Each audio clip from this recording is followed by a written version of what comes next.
Halo semua, kembali lagi dengan Irwan di sini dan ini adalah YM1, kamera mirrorless terjangkau dari Y Technology. Sebelum kita bahas lebih lanjut mengenai kamera ini, kita lihat dulu apa sih isi dari box ini. Let's go.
Careless smoking could kill you and your family. Oh iya, saya mau kasih tahu ke sobat tentang si Y Technology ini. Beberapa waktu lalu saya berpikir bahwa Y Technology ini adalah bagian dari Xiaomi, mungkin anak perusahaannya atau apa gitu. Ternyata setelah saya klarifikasi ke pihak Y, mereka sebenarnya nggak ada hubungan apa-apa, hanya hubungan bisnis. Mungkin bisa dibilang TTM ya, teman tapi mesra, bukan teman tapi maho. Oke, kita lanjut aja. Pertama, saya ingin bilang ke sobat kalau video ini 100% subjektif dan 100% murni pendapat saya. Bukan sebagai seorang ahli, tapi hanya sebagai seorang pengguna. Setelah YCam 4K, sekarang Y Technology merilis sebuah kamera mirrorless berformat Micro Four Thirds. Ya, udah pasti, yang jadi daya tarik produk-produk Y Technology adalah harganya yang bisa sampai setengahnya dari kompetitor dengan produk sejenis. Ada dua pilihan YM1 yang dijual di pasaran, paket single lens dan double lens. Paket single lens dilengkapi dengan lensa 12-40 mm dengan range aperture f3.5 sampai 5.6. Sedangkan yang double lens ada tambahan lensa 42,5 mm f1.8. Perbedaan harga kedua paket ini lumayan jauh ya. Selain itu tersedia juga dua warna pilihan, hitam dan silver. Yang akan saya review kali ini adalah yang pakai satu lensa berwarna silver. Alasannya ya tau lah ya kenapa. Dasar kiri. Sekilas kita lihat, desain kamera yang bisa kamu beli seharga 4 jutaan ini simple banget sob. Bentuknya membulat di kiri kanan dengan garis tegas di bagian atas bawah. Desain simple dan compact kayak gini jadi ngingetin saya sama kamera-kamera Leica yang harganya cukup buat ongkos umroh atau bahkan buat naik haji. Ukurannya lumayan kecil dan enak dipegang. Material utama kamera ini adalah plastik sob. Itu juga yang bikin bobot kamera ini kerasa ringan banget. Bahkan lebih kecil dan ringan dibandingkan kamera yang saya gunakan sekarang, Canon EOS M3. Di panel kontrol utama terlihat simple banget dan nggak banyak tombol. Cuma ada toggle switch power, shutter button, record button yang menyatu dengan function jog dial, sebuah jog dial multifungsi, tombol galeri di sebelah layar, dan tombol delete. Di bagian samping kalau kita buka, kita akan temuin sebuah port micro USB untuk charging dan synchronize ke PC, slot SD card, dan port micro HDMI. Sebagian besar fungsi kontrol berada di dalam layar dan harus kita operasikan melalui layar touchscreen. Buat saya yang terbiasa menggunakan kontrol menggunakan jog dial, pertama pakai kamera ini kerasa agak canggung banget dan agak kerasa ribet gitu ya. Untuk melakukan sebuah konfigurasi, kita harus berkutat dengan layar LCD touchscreen sebesar 3 inch, yang menurut saya kerasa agak kurang responsif gitu ya. Tapi nggak tahu juga ya, mungkin karena saya terbiasa menggunakan smartphone yang memiliki layar yang jauh lebih responsif dibandingkan layar kamera ini. Agak ada delay setiap kita menekan tombol di layar atau hanya sekedar swipe. YM1 punya resolusi sebesar 20 megapiksel bersensor Sony IMX269 berjenis Micro Four Thirds CMOS. Kamera ini juga udah bisa kita pakai buat ambil gambar RAW dengan format DNG. Sayangnya, kita nggak bisa ambil gambar RAW plus JPEG sekaligus. Jadi harus pilih salah satu ya. Selain itu, yang jadi nilai jual utama di kamera ini adalah kemampuannya merekam video 4K di 30 fps. Dimana kalau kita lihat, kamera-kamera mirrorless lain dengan fitur ini punya harga yang relatif lebih mahal. Lensa kit bawaan kamera ini seluruh bodinya juga terbuat dari plastik. Itulah kenapa lensanya kerasa kecil dan enteng banget. Terdapat sebuah tombol untuk unlock, jadi kamu harus memutar lensa ke dalam posisi unlock untuk dapat mulai menggunakan kamera ini. Karena kamera ini berjenis Micro Four Thirds, itu artinya kamu bisa menggunakan lensa-lensa lain berjenis yang sama dari produsen yang lain, seperti Panasonic atau Olympus.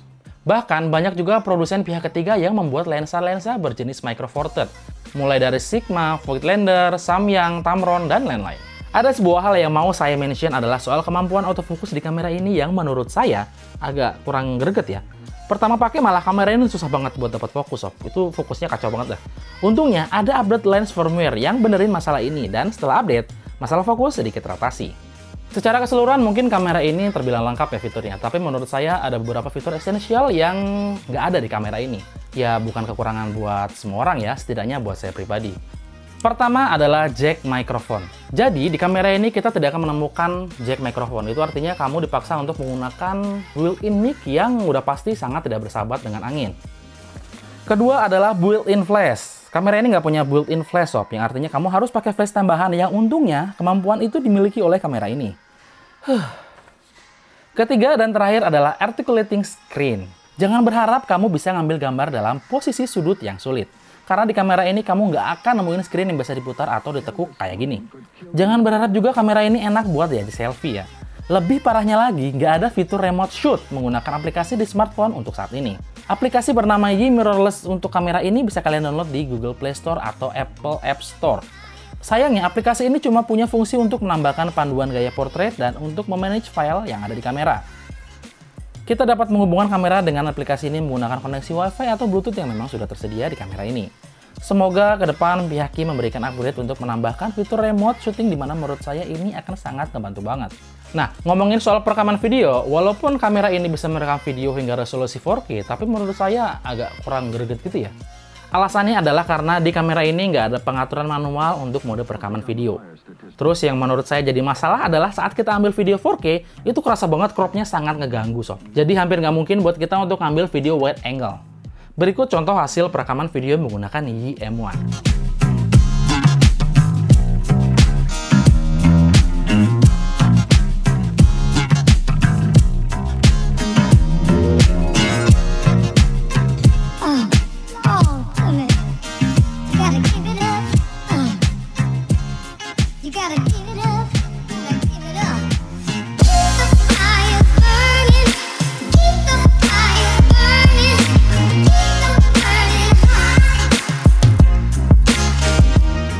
Nah, sedangkan untuk hasil fotonya sendiri, sebenarnya hasil dari kamera ini cukup bagus ya, apalagi kalau kita ambil dalam kondisi terang atau cukup cahaya atau di siang hari gitu. Detail yang ditangkap cukup baik, warnanya juga akurat, sob. Yang paling kerasa agak kurang itu dynamic range-nya yang kerasa agak sempit ya. Sayangnya, untuk foto di kondisi low light, kamera ini kurang bisa diandalkan. Ditambah lagi nggak ada built-in flash, bikin kita mati gaya kalau cahayanya kurang. Berikut adalah contoh foto dari kamera Yi M1.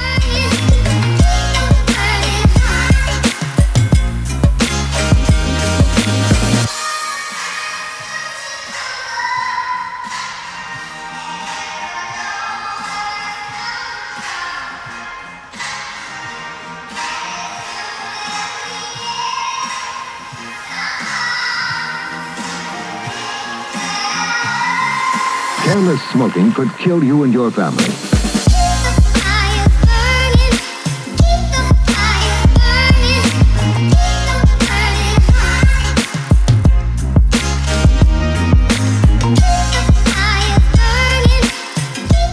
Untuk foto selengkapnya bisa kalian lihat di sobathp.com. Oke, sekarang kita buat sebuah kesimpulan. Kesimpulannya, mungkin ini bukan kamera mirrorless Micro Four Thirds terbaik. Tapi bisa dipastikan ini akan jadi pilihan yang sangat bijak buat kamu yang berencana membeli kamera kompak dengan kemampuan lensa yang bisa diganti, tapi harganya terjangkau. Tapi ya, kembali ke pepatah yang mengatakan ada harga, ada kualitas. Banyak hal yang kita nggak akan dapetin di kamera ini yang mungkin adalah sebuah konsekuensi untuk menekan harga jualnya. Bagus nggaknya kamera ini? Pilihan saya kembalikan ke sobat. Itu aja review asal untuk kamera mirrorless Yi M1. Dengan Irwan di sini, dan kita akan ketemu lagi di video berikutnya. Adios.